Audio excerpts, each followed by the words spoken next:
नमस्कार प्रणाम जय मिथिला। हम पिंकू झा छोटू अपने समस्त मिथिलावासी के स्वागत संग अभिनंदन करै छी। आई मिथिला भ्रमण क्रम में हम पहुँच चुकल छी माँ उच्चैठ भगवती के दरबार में। नवरात्रि आई तेसर दिन छै। आओ अपने सब दर्शन करबे माँ उच्चैठ भगवती के आरती आ श्रृंगार।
गंगा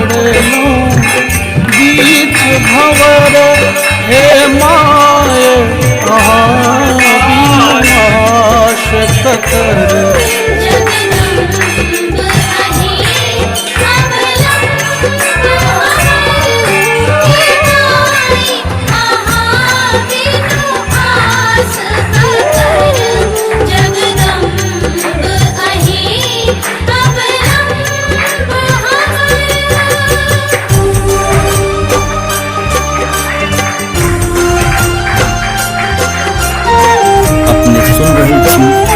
गंगा कैसे